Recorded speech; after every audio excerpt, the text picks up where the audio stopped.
What's going on, guys? It's Nick back at it again with Nikita's Tech Ops.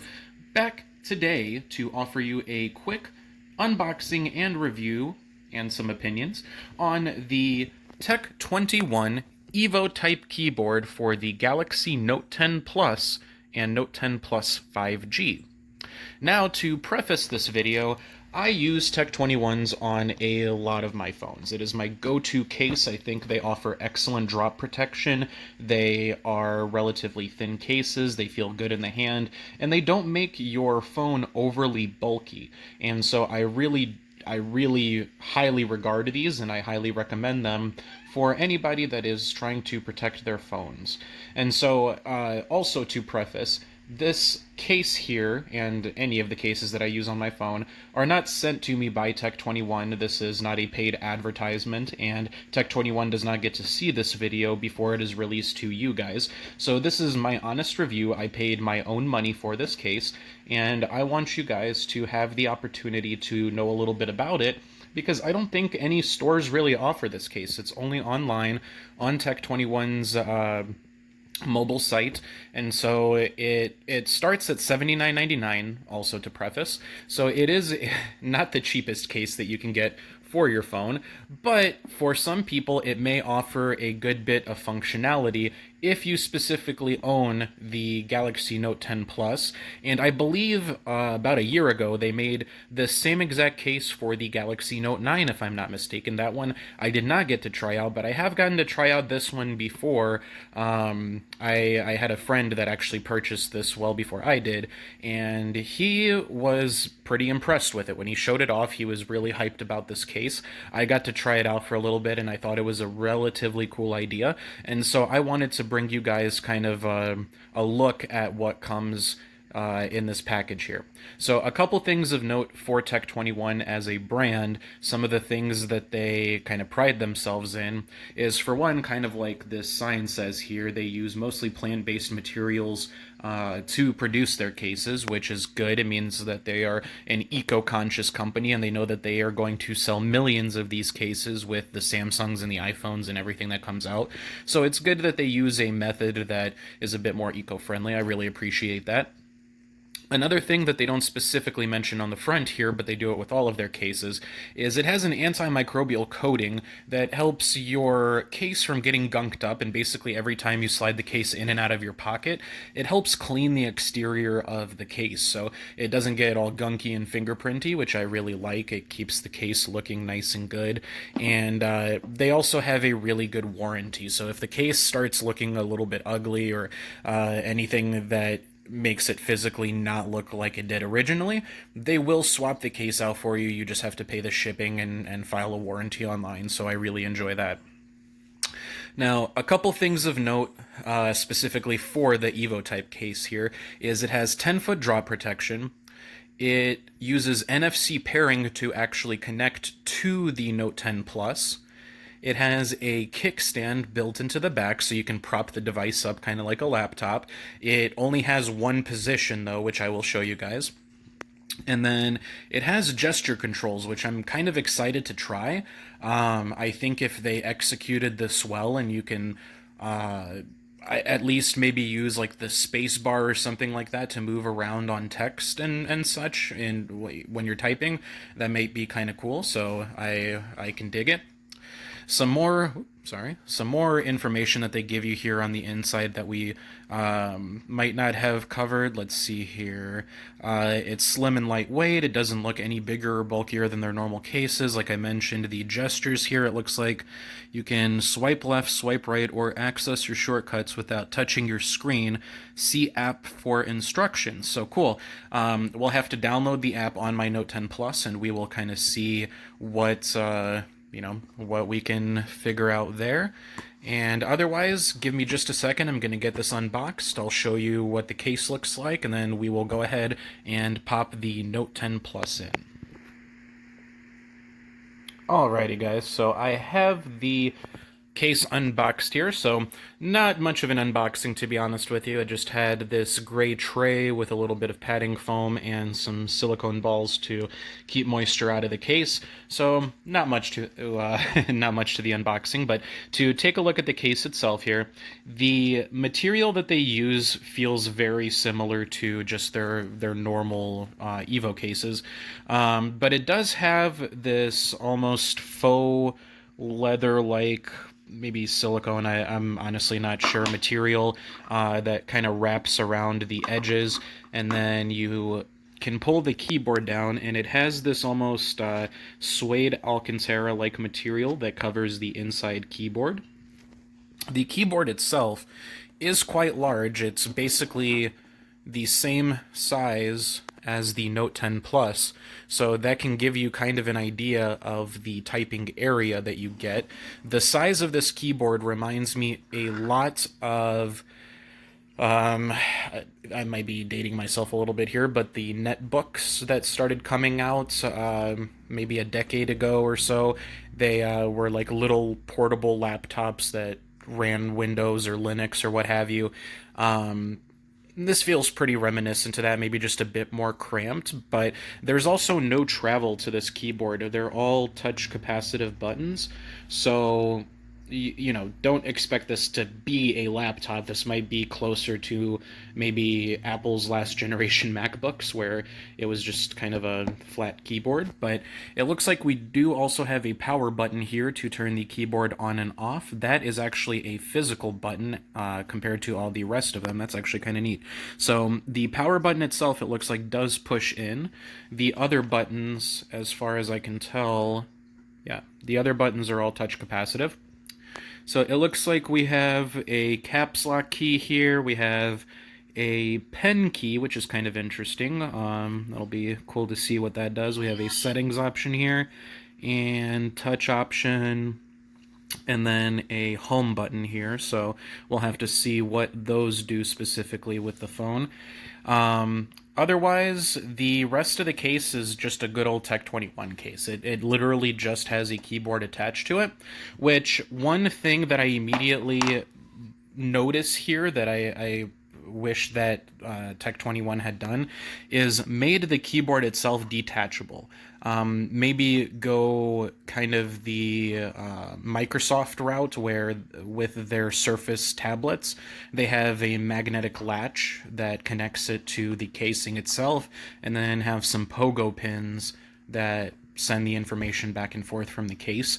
I think that would have been a lot better, because to be honest with you, the case is pretty heavy when you have the keyboard attached to it, so that might dissuade some people, because I haven't even put the phone in here yet and it feels quite substantial.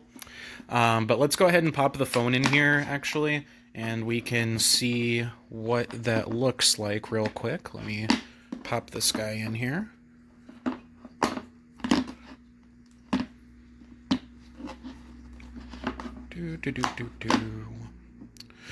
Alrighty, so this is what the phone looks like inside of the case. Let me turn the brightness down just a little bit here. So yeah, this is what the phone looks like inside of the case. You can close it up, and it's got a little magnetic latch that keeps the keyboard connected to the rest of the package here. And then when you unlatch it, so one thing to mention here real quick is that it actually seems like it doesn't shut the phone screen off. It doesn't put the phone to sleep when you close the keyboard cover. If I can show you guys here, the screen is still turned on even when I close this guy, so it doesn't look like they have any magnet here like Samsung's own cases do, where it shuts the screen off whenever you close it, so that is interesting. But up next, I'm going to go ahead and download the Tech21 app, and I will walk you guys through the installation, so I will be right back. Alrighty, so I got the Tech21 Evotype case app pulled up here. That's the name there that you will want to search when you buy this case. So we will go ahead and hit install here and go ahead and let that do its thing. While we wait here, I do want to mention that when you have the case sit up like this and you're trying to use your finger or the stylus with it while you're interacting. Since the kickstand itself is right about here on the back, anytime you do anything on this side of the screen, the whole case kind of wobbles a little bit. So I do wish that they had done maybe, again, a Surface style hinge where it starts in the middle and kind of folds out across the entire back. That would have given it some more stability. But even just sitting here, it looks like it's a little off center. And so that, I mean, you're not going to be using this thing on your lap, but even the fact that it's kind of unstable on a table is a little unfortunate. So again, my 2 cents there. So let's go ahead and open this guy up here. So it says switch your Evotype on now. So I'm going to go ahead and press the power button. The phone just vibrated and it says Evotype keyboard connected there. Next, it's asking to tap here. And it looks like we have to give the keyboard permission to connect to the device. So we go ahead and tap that. We will hit OK. Note if you restart your phone, you have to basically redo this process again. Got it. So we've done that. Let's go ahead and back out of here. Go back into the app. So it looks like we have some settings options here, so you can set different languages, which I don't think we would want to do because it's an English QWERTY keyboard. You can tell the keyboard how long to stay awake, so presumably it will have a cut-off time, so it's not wasting your phone's battery. So you will presumably have to power it back on again, depending on the amount of timeout you set. Switch orientation to... So I guess that's when you power it on. Yeah, so this is when you power on the keyboard, do you automatically want your phone to change its orientation?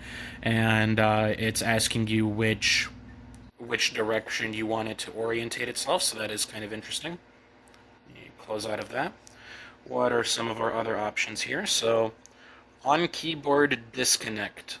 So it looks like if you choose to power off the keyboard, what keyboard do you want to come back up virtually on the screen? And so mine is switched to Gboard, which is the keyboard that I use on my Note 10 Plus. And then further, we have some advanced options, it looks like. So we have general preferences here. And this looks like all of the grammar and type settings. So you have auto capitalization, double space period, or double space after period, I should say. It'll automatically add the spaces once you have ended a sentence. Sound on key press, so I guess they have the virtual key typing sound. Pop-up on key press, we will have to try that out. I'm not sure what that means, but I imagine if you press and hold a key to get the symbol, it might show something on the screen. Voice input key, so let's see here. Presumably we will be able to somehow use the keyboard for voice input. I don't see a key on here yet for that. And then automatic disconnect. Use the phone sensors to automatically disconnect the keyboard. So I assume that means that if you take the keyboard out of the case maybe, or if you close the keyboard, the phone automatically knows to disconnect from the keyboard. Let's see here. So you can change the actual touch sensitivity of the keys, so I will have to try that out and see just how sensitive they are. We have text correction, so it can block offensive words. You can add words to your dictionary so it doesn't try to auto-correct them. Also auto-correction, so it will correct the word if you misspelled it after you hit the spacebar. Show correction suggestions, personalized suggestions, and text word suggestions. So if you want to know what those do, just pause the video and you can read the descriptions there. Let's see. And then keyboard firmware, it looks like you can update the firmware anytime there's an update through that. And then lastly, you have an About section where you can visit the website and it'll tell you some more about it. And what's kind of cool is it's actually showing the case for the Note 9, I believe, that they had out last year. So that's kind of interesting. So let's back out of these, and I think that's it to the application. It's really just the settings for the keyboard. So not much else to show you guys there. Let's go home, and then I want to pull up, let's see, Microsoft Word. and show you guys kind of what to expect here. So the keys themselves, let's see, maybe the keyboard turned off.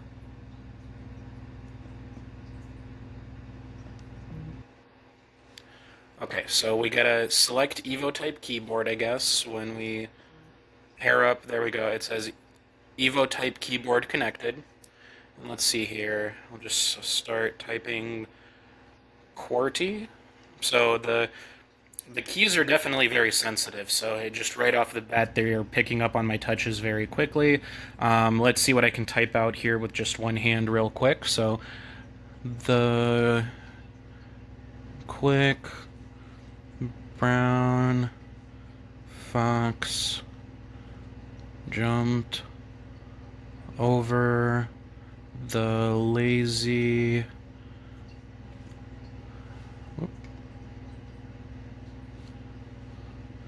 black dog. So let's see here. The quick brown fox jumped over the lazy black dog. So no misspelling there. That was typing with one hand, so that was actually pretty accurate. I will take the chance real quick. I'm going to pause the video recording on my end and do some typing here just to see how comfortable it is. And I'm going to give it probably a couple hours here. I'm going to try to send some text messages and whatnot through the keyboard specifically to see how it works. And I will be right back with some opinions on kind of what I think of the overall package here. Alrighty guys, so I know I said I was going to take a couple hours to spend the day with this, but even after just several minutes here, I think I've seen everything I've honestly needed to see about this keyboard, and I'm going to try to wrap this up quickly so I don't make this video too long. So, in principle, this keyboard should have been a very good package, because the Note 10 Plus is a massive screen. That's all it is it's a gigantic screen on a metal and glass chassis that lets you interact with your content on a completely different level than most other smartphones because of how big it is. So having the ability to attach a keyboard to it ideally would improve its functionality even further, because you have something that you as a tech user are probably tuned to type on better, quicker, and more accurately than you would be on a cell phone screen. But some of the issues that I've been running into with this keyboard, and I'm probably going to try to use it for a couple more days and do a follow-up video, just so I'm not being judgy on the spot. But so far, just after using it and typing out some sentences, trying to send a text to my fiance and such, honestly, I'm not that impressed. So in practice, just sitting here typing on it, I'm finding some very glaring issues with this keyboard. So for one, I really wish that they would have stretched it out a little bit closer to the edges here. Possibly even made the entire casing a little bit wider so it actually matched the entire width of the phone. Because what I'm finding is, and it's probably what you thought going into this video, probably what I thought going into this video, is this keyboard is a little bit cramped. When you're trying to type with two hands, your pointer fingers and your thumbs will get in the way of each other, and it gets to a point where I feel like I type more efficiently on this keyboard with just one hand than I do with two. Another reason I feel that way is because, for one, the spacebar here is almost melted into the slash key, and the pen key here, which I feel like is useless because I actually haven't figured out exactly what that button does yet. But when you're trying to type and you're trying to put a space here, as you guys will see, if I can get my phone to focus here, as you will see, in many places where I try to put a space, it gives me a dash, which is really annoying. And in other places where I've also tried to put a space, it'll register this button and not even give me a space. So it's been really annoying trying to type out a sentence and then correcting myself every time. And then another thing I found, because of how cramped the keyboard is, when I try to press the delete key with my pinky, I might be hitting the 0 instead. So it's one of those things where muscle memory has taught me to work on a full-sized keyboard, and this is challenging that. So I'm not saying I couldn't get used to typing on this, but it's just like teaching myself all over again how to type, basically. And so I'm not a big fan of that so far. Another thing that I found is the capitalization. So even though it's a setting built specifically into the keyboard, I think it might be Microsoft Word that is messing with its set to capitalize. It's basically attempting to have me hold the capitalize button and then hit the letter for the capitalize. What I found, though, in practice is if you hold down a letter, it capitalizes it, but when you try to do that, it'll pick up sometimes the letter twice. So it'll give you a lowercase and then an uppercase, and it just kind of messes with the whole form of typing that you're trying to do. It just kind of puts a stop to it. You got to hit the backspace. So it's just not efficient. And then another thing that I found is a lot of these extra keys that they've put on here only work from your home screen or in ways that were not described to you. So the back key works like a back key. When you're in an app that, let me see, I don't think it works on Microsoft Word. Yeah. So when you're in an app that isn't Microsoft Word, this basically acts as a back key. The home button here does nothing. I have yet to figure out what that button does. I've pressed it, I've held it. I have no idea. I've tried to hit other keys with it. It does nothing. Same thing with this pencil key and this touch key. They do nothing. I have yet to figure out. There's no instructions in the box. There's no instructions on the app as to what these two buttons do. I have no idea. I haven't been able to find anything about it on their website either, so kind of interesting there. There's also, they mentioned gestures on the box. I have not been able to figure out any gestures on this thing. I've hit multiple buttons in unison and stuff like that, trying to figure it out. Nothing works, so it said that it would be part of the setup of the app where it would show us how to do that, but you guys saw it didn't give me any kind of tutorial, so that was unfortunate.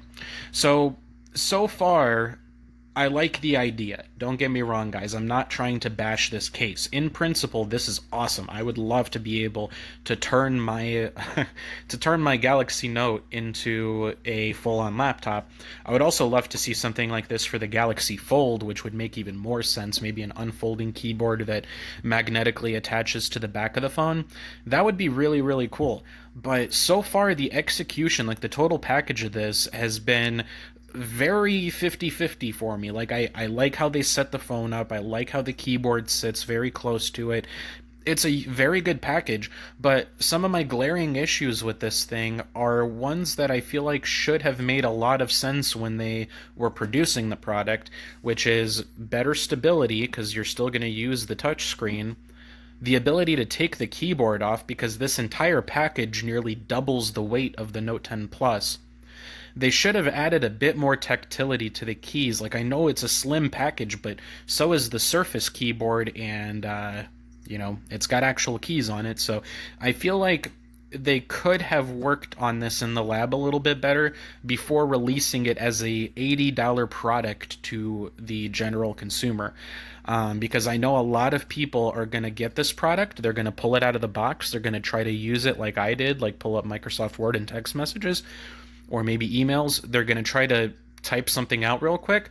They're going to recognize that it's not as efficient or convenient as a normal keyboard. They're going to stick it right back in the box, request a refund from Tech21, and forget that this product ever existed. And that's the problem, is this is such a niche product that they should have gone above and beyond this, what they did here. They should have done a removable keyboard with better buttons that are bigger. They should have added more stability on the back for the kickstand. They should have shown you exactly how to use this thing, because there was no tutorial when I set up the app on how to use the gestures and all of that, which is a little annoying. And overall, I just feel like for the normal consumer, I would rather spend $30 to $40 to get a normal case like this than spend the extra $40 to get something like this. So again, just my opinions so far using this case very briefly. I'll give it a couple more days. I'll try to be patient with this thing and see if I can get myself to type on this a bit more efficiently. So I appreciate you guys watching. I hope this was an interesting review, and maybe it helped clarify for some of you prospective buyers kind of what to expect out of this case. If you have any questions or anything, feel free to throw them into the comments or send me a private message. I will be more than happy to make another video on this thing in a week or two. Another video that you guys can anticipate in the future is I recently found a really good deal on the Galaxy Fold on Amazon. They are refurbished and excellent quality, and I want to let you guys know about that. I have been using my Galaxy Fold off of Amazon. I bought one previously brand new from AT&T. This one I have been using to actually film this entire video, and I've been using it just to see what to expect from a refurbished Galaxy Fold unit. So I want to make a video for that for you guys next. It'll probably be coming out on Tuesday. So otherwise, thank you guys so much for joining. Give my video a like, subscribe, and thank you so much for hanging out today. This has been Nick with Nikitas Tech Ops reviewing the Evotype keyboard from Tech21. Thank you so much for watching, and take care.